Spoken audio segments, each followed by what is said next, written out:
आज की कहानी। छोटी बेटी गुड़िया। थप्पड़ की आवाज से सारा घर गूंज उठा। नीलेश ने अपनी बेटी को कई थप्पड़ जड़ दिए। कुछ करती धरती नहीं है, बस हमेशा खाने के पीछे पड़ी रहती है। पढ़ाई में जीरो, काम में जीरो, बस खाने में सबसे आगे। नीलेश अपनी बेटी को डांटे जा रहा था। बेटी रो रही थी। नीलेश की पत्नी भी अपने पति का ही साथ दे रही थी।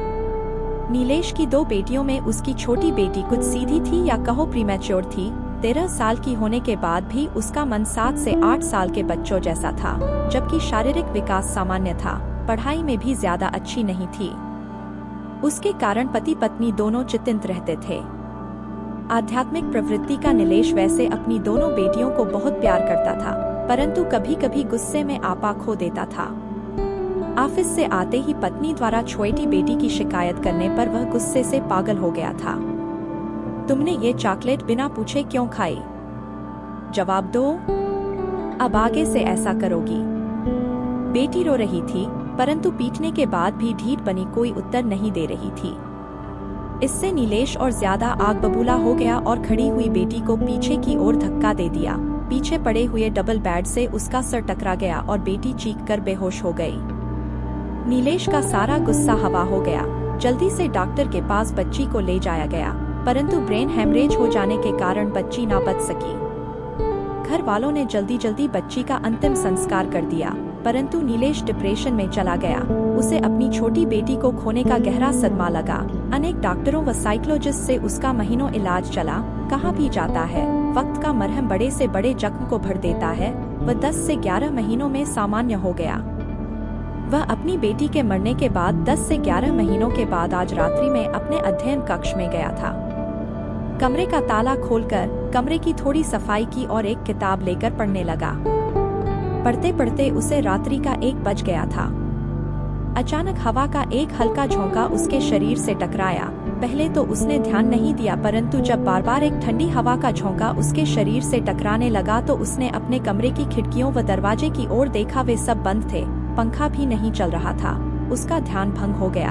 तभी उसे लगा कि कोई उसे पुकार रहा है, पापा पापा। नीलेश बुरी तरह घबरा गया और उसने उठने का प्रयास किया। पापा प्लीज डरना मत, जाना मत, मैं आपकी ही बेटी हूँ। नीलेश को केवल आवाजें आ रही थी, उसे कुछ दिखाई नहीं दे रहा था। वह आवाज को पहचान गया, ये उसकी मृत बेटी की आवाज थी। पापा, ये आपने मुझे किस दुनिया में भेज दिया? मैं ना तो जिंदा हूँ ना मर ही पाई हूँ। किसी से बोलने की कोशिश करती हूँ तो वो सुन नहीं पाता, छूती हूँ तो हाथ से निकल जाता है, हवा में उड़ती रहती हूँ। खाने की सारी चीजें मेरे सामने होती हैं, परंतु खा नहीं पाती, केवल उनकी खुशबू आती रहती है। पिता का डर समाप्त हो गया और उसकी आंखों में आंसू आंसू आ गए। पापा, आप तो कहते थे every girl may not be divine to her husband, but she is always princess to her father. पापा, आपने अपनी राजकुमारी को ये कहाँ भेज दिया? पिता की सुबकियां बंद गई। वह गिरने ही वाला था कि उसने कुर्सी को पकड़ लिया और बोला, बेटी, मैं तेरा गुनाहगार हूँ, तू मुझे माफ कर दे। पापा, एक रात मैंने मम्मी से बोलने का प्रयास किया तो वो मुझे देखकर डर गई थी और आपने यज्ञहवन कराकर मुझे मेरे घर से ही बाहर कर दिया। प्लीज पापा, अब मैं इस तीसरी मंजिल पर आपके स्टडी रूम में रहती हूँ, प्लीज मुझे यहाँ से बाहर मत निकालना। मैं आपकी कोई चीज नहीं छेड़ूंगी, पक्का प्रॉमिस? पापा, नहीं नहीं मेरी बेटी, मैं अपने किए पर बहुत शर्मिंदा हूँ। उसने हवा में अपने हाथों को बांधकर अपनी बेटी को अपनी छाती से लगाने का असफल प्रयास करते हुए कहा। पिता की आंखों से आंसू नहीं रुक रहे थे। तुम्हें मुझसे कोई अलग नहीं करेगा, तुम इसी कमरे में रहो। पिता अपने आप को बहुत मुश्किल से संभाले कुर्सी पर बैठा रोए जा रहा था। पापा प्लीज, आप रोइए मत, मुझे बहुत दुख हो रहा है, मैं आपके आंसू भी नहीं पहुंच सकती। एक ठंडी हवा का झोंका पिता के चेहरे से टकराया। पापा, मुझे आपके मोबाइल पर गाने सुनने और चॉकलेट खाने का बहुत मन कर रहा है, प्लीज डांटना मत। परंतु मेरी बच्ची, तुम चॉकलेट कैसे खाओगी? पिता ने रोते हुए कहा। अचानक नीलेश के मस्तिष्क में कुछ आया। वह भागकर नीचे की मंजिल पर गया और छोटा सा हवन कुंड व चॉकलेट और टामफिया ले आया। उसने टॉफियां चॉकलेट इकट्ठा करके उनमें आग लगा दी और बोला, बेटी तुम खा तो नहीं सकती, परंतु इनके जलने से आने वाली खुशबू तुम्हारी कुछ तृप्ति तो कर ही सकती है। पिता ने सुबकते हुए अपने आंसुओं को पोंछते हुए कहा, बेटी, मैं तुम्हारी आत्मा की शांति के लिए व तुम्हें अपने घर में वापस बुलाने के लिए चंद्रायन व्रत व मां गायत्री का महापुष्चरण करूंगा और ईश्वर से अपने पापकृत्य की क्षमा मांगते हुए प्रार्थना करूंगा कि तुम्हें पुनः मेरे घर में मेरी बेटी बनाकर भेजें। नीलेश ने मोबाइल पर गाना चलाकर उसे मेज पर रख दिया और अपने अध्ययन कक्ष से रोते व लड़खड़ाते हुए नीचे चला गया।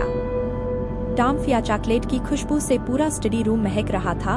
मंदी मंदी आवाज में गाने चल रहे थे और आराम कुर्सी धीरे धीरे अपने आप हिल रही थी। नीलेश की राजकुमारी उस पर आराम जो कर रही थी।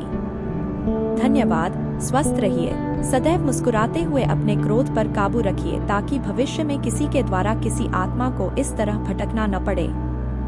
आइए उन सभी आत्माओं की शांति के लिए प्रार्थना करें और उनकी मुक्ति की कामना करें। ओम शांति, ओम शांति, ओम शांति। इन्हीं शुभकामनाओं के साथ पुनः मिलते हैं यूनिवर्सल हीलिंग बाय यूएसडी पर एक नई प्रेरणादायी मर्मस्पर्शी कहानी में। पहली बार इस चैनल में आए हों और वीडियो देख रहे हों तो लाइक सब्सक्राइब करके शेयर भी करते रहिए, साथ ही बेल आइकॉन भी प्रेस कीजिए ताकि अगले वीडियो की नोटिफिकेशन मिल सके। पुनः आप सभी पुण्यात्माओं को बहुत बहुत धन्यवाद। अपना आशीर्वाद बनाते हुए अनुग्रहित कीजिए।